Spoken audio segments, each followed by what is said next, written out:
What's up, everybody? This is the Disciple Rick, and I am coming back to you with another podcast. This one is moving beyond the J-Dub effect. Now, before I get started, I'd like to ask you to hit the like button and also subscribe if you are not a subscriber. It seems, for the little podcaster like me, that one on Freemasonry and Jehovah's Witnesses seemed pretty popular, which is good. I appreciate everyone just taking a few minutes to listen to that if you checked it out. And those who have subscribed, I do appreciate your subscribing to my channel. And if there's some topics that you'd like for me to discuss, hey, put something in the comments. I'd be glad to discuss that topic. I like challenges in understanding and explaining the scriptures. It seems like a lot of folks who leave even Jehovah's Witnesses have a particular view of the scriptures now, of the Bible itself. So you can ask some questions, and if I'll try to explain it, and if you like the explanation, fine. If you don't, that's fine. I understand how it is. It's just some things people won't accept, but hey, challenge me if you like. Put something in the comments. I'd be glad to cover a topic that you may have interest in. Now, again, this one is moving beyond the J-Dub effect. As if you checked out my last few podcasts, the effects are pretty difficult. And they're pretty hard on us who have been in the religion, but it affects your whole life. So the question is, how do you move past it? And there are several things that a person can do to move past it, because if they want their life to continue and not have the view that J-Dub gives, and they want their life to accelerate in a different direction, there's some things that they can consider. Now, as I've said before, I've done several podcasts on the history of Jehovah's Witnesses, some of the teachings of Jehovah's Witnesses, and the reasons for leaving. And I even share my own reasons for leaving. But the effects of being in the organization can be devastating on a person's life.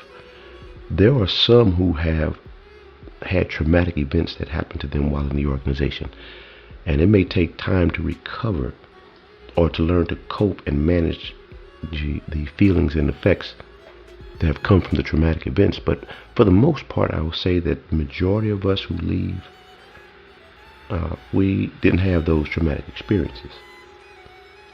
For most of us, we left because it was the truth, but then we found out that it was false, just like every other religion.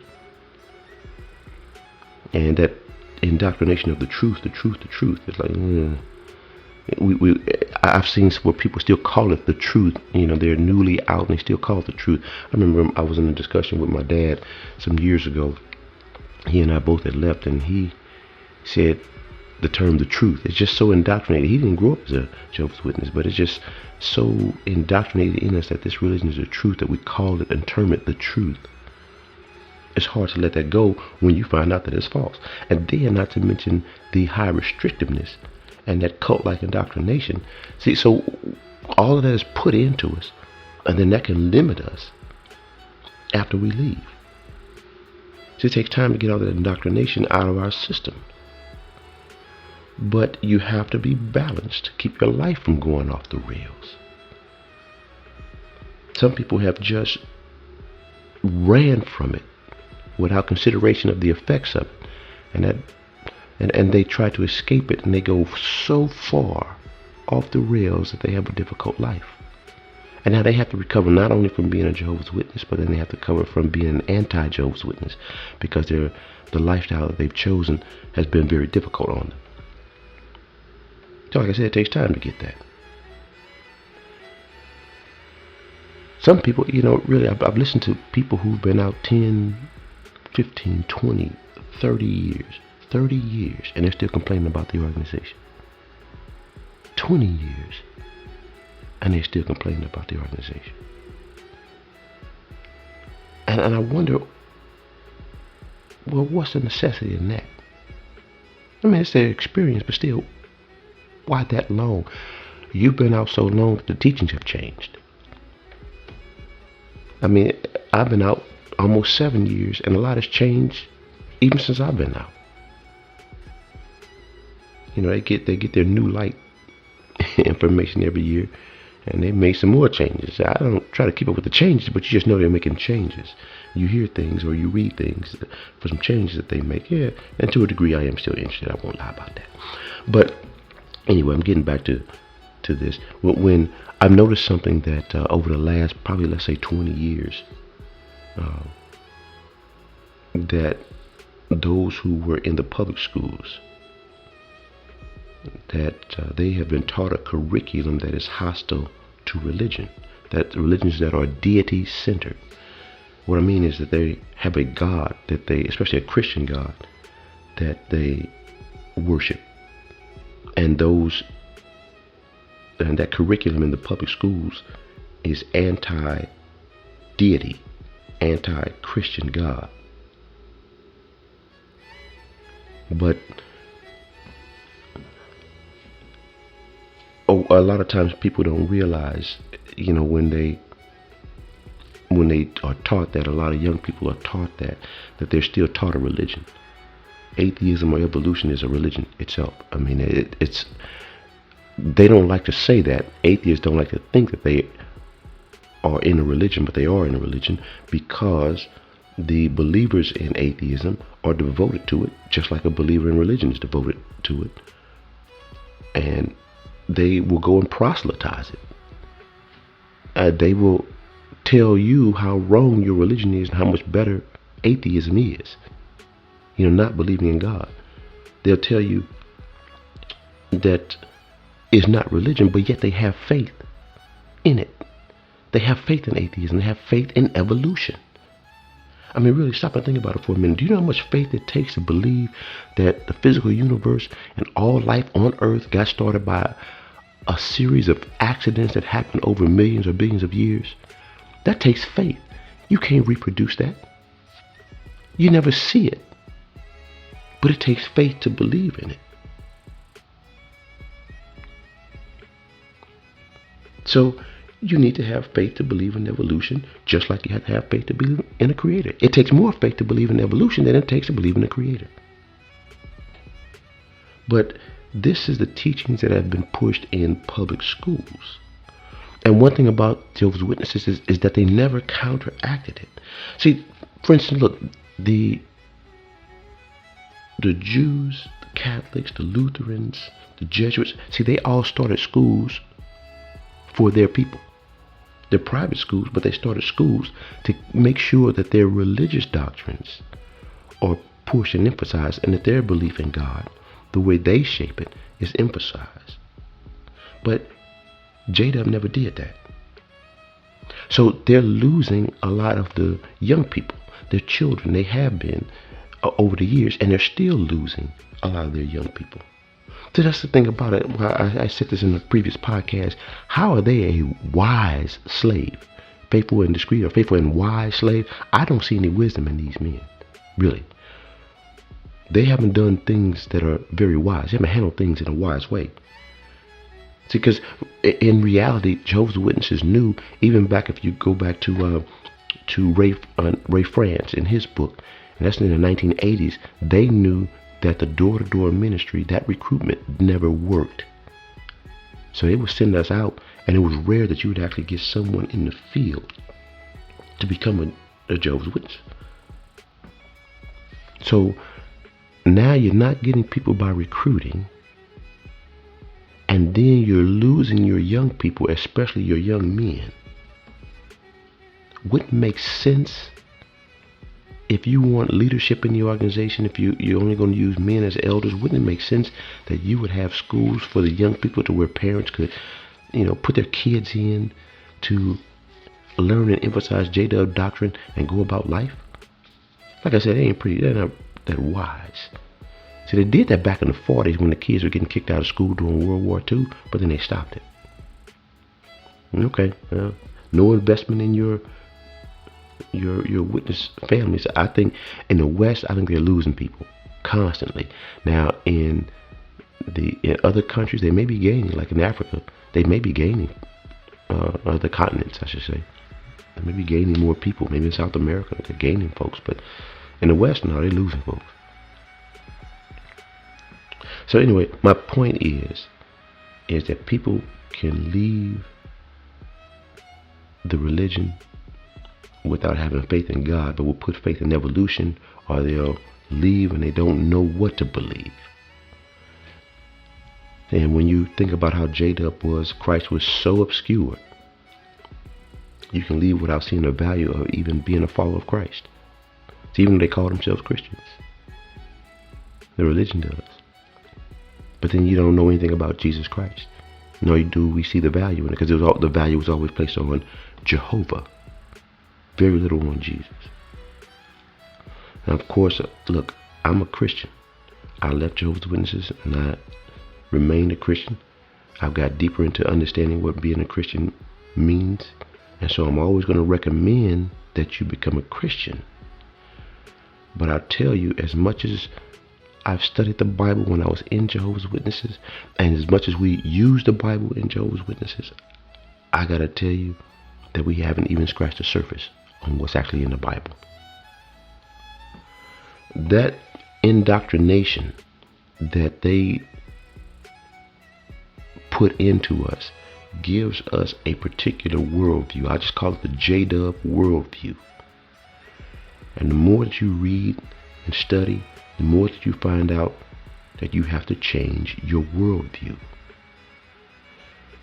Now, in much of Western society, especially when you go through the public school system, and you know, we say public school, but for real, it's a government school. It's the way the government wants their people trained. Okay, when you take federal money, you got to take that federal curriculum. So I just want to make that point clear. It's a government school, even though we call it a public school. So in the West, and through the school system, they have taken the spiritual or the supernatural out of life for the masses. So they may put us through a public school, and they put your children through public schools. They've taken God and anything related to Him out as best they can. Nothing spiritual or supernatural in the public school system, but I can tell you this, the higher ups, they definitely believe in the supernatural. Science explains everything. That's what they teach. Jehovah's Witnesses and other Christian religions have not done anything to keep pace, to counteract what is taught in the schools, and then teach what's really in the scriptures. So now you got people who think that the Bible is just some stories that are allegorical. You can't take them literally. No, we have to use science. And that's the thing about science. I find a lot of atheists talk about science. And it's like, well, why would you trust those people? Who said that scientists are the real seekers of truth? That makes absolutely no sense. But again, that's what I'm talking about, that indoctrination that they do in the school system, and where they take all spirituality out of things, the spiritual side, supernatural side out of things. But I don't get that. I really don't get that. Scientists are men just like other people are men. Scientists can be persuaded to lie just like other people can be persuaded to lie. But atheists and others have been taught, I think it comes from the school system, that science is the answer to everything. These people are the true seekers of truth, the real seekers of truth. They're not. They're just men. Those men can be influenced by other men. Those men can be influenced by money. You want this grant? This is what you're going to say. So you can go out there and say that you don't believe in the creator. This is going to help you financially. Okay, there's no creator. We evolve. Science. Hey, look, science is useful. It's helpful, but it ain't reality. And they don't explain reality. And how can you trust what they say? I remember in a discussion with one guy about demonic attacks at night, and they call it sleep paralysis. Well, how do they prove that? How do you know that there's not demonic attacks at night? Why? Science. Yeah. So you can believe in science, but if that's what you want to believe. But these people are just people. They're not truth seekers. They're people. They're influenced by whomever gives them the most money. Just like most people are.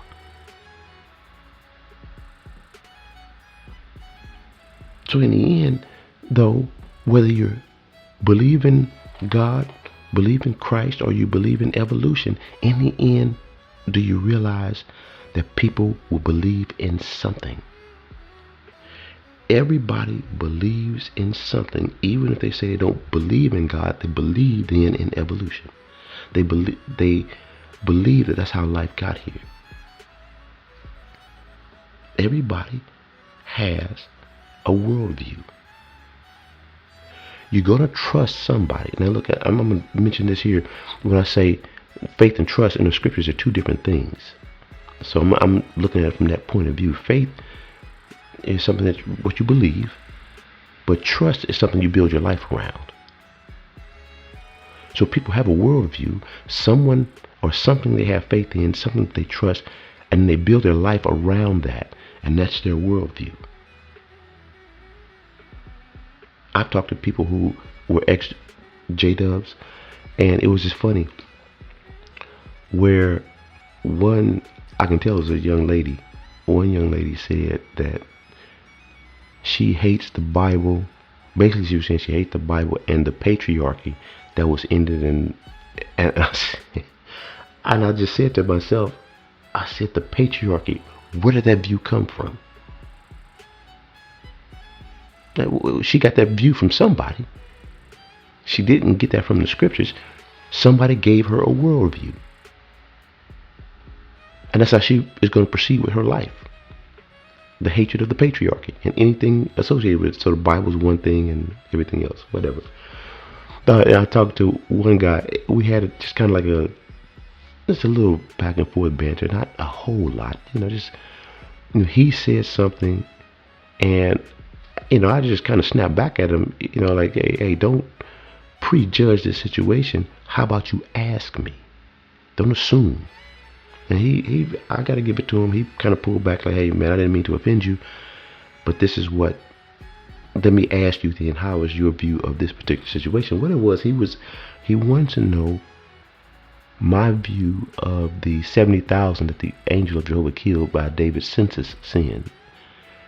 And he felt that it was murder, that God had murdered them, those 70,000 people. So I explained some things to him from the scriptures, and he didn't accept that. He felt that Jehovah, the God of the Bible, Yahweh, really, the God of the Bible, was a murderer. He was a bloodthirsty God, and he had his particular worldview. Okay, you know what? That's fine. I like the fact that he was respectful when I brought to him, hey, we just talking here. Don't come at me and don't assume things, but we can talk. I explained it to him. He didn't agree with it. He just went back to his worldview. Well, it was murder. I said it was murder. Okay, that's what you say. And then he brought up the Bathsheba and the child with David. So it's like, well, look, which one of them do you want to know about? But he has a worldview, is my point. And if his worldview is that the God of the Bible is bloodthirsty, okay, that's fine. He was an ex-J-Dub. That's what he decided to pick up from when he read the scriptures. Other J-Dubs, or ex-J-Dubs who have become atheists too, they said, no, hey, they weren't atheists until they left Jehovah's Witnesses and read the Bible. But yeah, but who shaped that view? Well, it was all allegorical because the God of the Bible could not be this type of person. So they stopped believing in God. Okay. A worldview and a moral code. And that was the one thing that I had failed to ask was, who gave you your moral code once you leave off from the scriptures? That's a difficult one for most people who hate the Bible, who become atheists and that's one thing that's difficult for them, is where do you get your moral code? You got your worldview. Now who gives you your moral code? And they'll struggle with that one. They'll give you different answers because they really don't have one. But where do you get your moral code then? And what happens then is that wherever they get their worldview and their moral code, then they judge the God of the scriptures and what they read in the scriptures by that worldview and moral code. And I go back to the question, what are the origins of your moral code? Who gave it to you? What are the origins of your worldview? Who gave that to you? And then why do you go and judge the Bible and you judge what's in the scriptures by that particular worldview and moral code? Now you can do that, it's fine. I'm not criticizing, but sometimes you really got to stop and think. You have to go back and think, man, where did I get this from? So that you know you're on solid ground, not shifting standards. And that's what Jesus said. Remember that in Matthew 7, he said, whoever lives their life by these words will be like the house that's built in rock. And whoever doesn't is like the house that's built in sand, on sand. See, things shift. And when things shift, where does your morals stand? How does your worldview help you when life shifts? When changes come, issues come up. See, somebody gave you that. What did you do with it? Or where do you get it from? And then what did you do with it?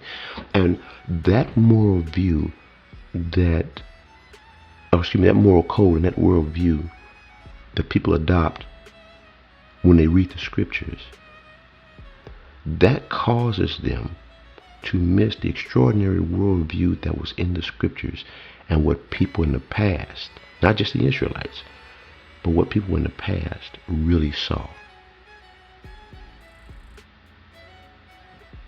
That reality in which they lived is actually the same as today.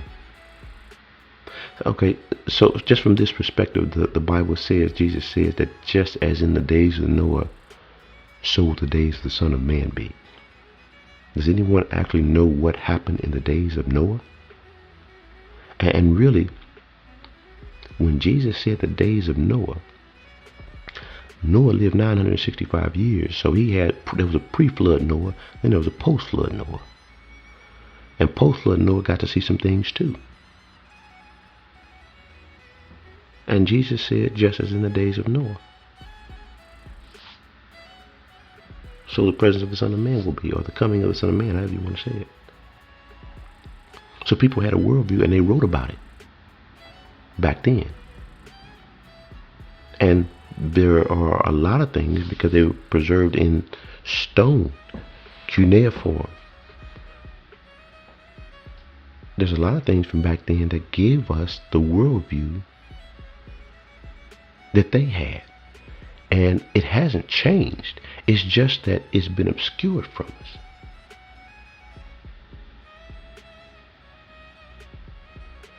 In the Western society, I'll say this, in Western society, one of the difficulties is that we're only taught to use half our brain. I think, what is the left brain? They want everything analytical. And look, if you notice too, that they have taken right brain type stuff out of the schools, the artistry. And there are a lot of people who lean more right brain. But if you only taught to be analytical left brain, you're missing half your other brain. Now, before Western society did this, and again, you got to wonder why they do it this way. But before Western society, people were taught to use their entire brain, left and right. I mean, honestly, go back and read some of the stuff that Albert Einstein said. A lot of his theories that he came up with came through imagination, which is right brain. But he wasn't taught in the Western school system. He was allowed to use his full brain. George Washington Carver. Read some stuff about him. Right brain. But he was also left brain because the man was a genius. So if you go through your school system only being taught to use half your brain and not understand the other side, the side of imagination, creativity, and all that, if you're not taught to use that side, then you're missing half the world. You're missing things that are really going on in life. So in the past, there was no Western education. They used their entire brains and they got to see things and accept things and understand things that we miss today, especially in Western society, which is the supernatural. See, people think that it's something wrong with right brain leaning people because they say they go crazy. A lot of times, look, right brain people get on drugs because there's no one to teach them what they're really seeing and what their minds are really open to. So they get on drugs because it's a struggle. Because they're taught in school that half of their brain is to be shut off and not being used. And think about you trying to go out in the world and compete and half your brain is off because they taught you to shut it off. Well, right brainers can't shut that off like more left brainers can. I mean, both, you have to use both your brain, but some people lean more towards analytical, some people lean more towards imagination, and there's nothing wrong with either one. You just have to be taught to use it. So if you're taught not to use half your brain, you can see why the artists who have been taught to try to shut that off can't shut it off, and they struggle in life. Those right brainers struggle. They get on drugs, they get this crazy imagination, they talk about the stuff that they see. Okay. Anyway, my point is simply this, is that you don't know what you're missing. See, that people think that right brainers are crazy, but they're not. They're just seeing things, more than likely that's what's happened. They're seeing things that they don't understand because they've never been taught to understand them. They're experiencing things that they cannot explain, and they haven't been taught because they tell them, no, something wrong with you. Let's put you on pills. You're schizophrenic. Maybe they are, maybe they're not. Maybe they're just seeing into the supernatural realm, which was what humans could always do. But they're told there's something wrong with them. Anyway, look, I don't want to get too far off on that subject. You can do a whole diatribe on that thing. I don't want to do that. But I just want to make this point. Some of the things that I will be podcasting on are things that we were taught in J-Dub, but without context.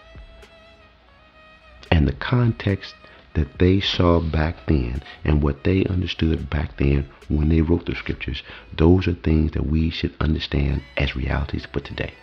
So those are things I'll be podcasting on. I just want to kind of make that point clear. Didn't mean to go off on the whole left brain, right brain thing, but I will say that is that, they put so much emphasis on intellect. And it works to a certain point. But there's more to it. That's why God gave us a full brain. Because there are things that we should be able to see if we train our brains to see them. So you can imagine the things that Adam saw himself. And you can imagine what Jesus saw. If you really think about what Jesus saw, and the scriptures kind of allude to, they give it in prophecy some of the things that Jesus would be able to see, it would blow your mind. But it's right there. You just have to learn to see them. So anyway, I'll be podcasting on that. I really would like to, of course, because I am a Christian, show the beauty of what's actually in the Bible. And then, you accept it, you don't, That's fine. But that's my thing in the future. Some things that Jehovah's Witnesses taught, but they didn't give you the context. And I like to get into the context. All right. So look, I'm signing off for the day. Hey, thank you all for checking this out. And I will talk to you guys on the next podcast. Y'all take care.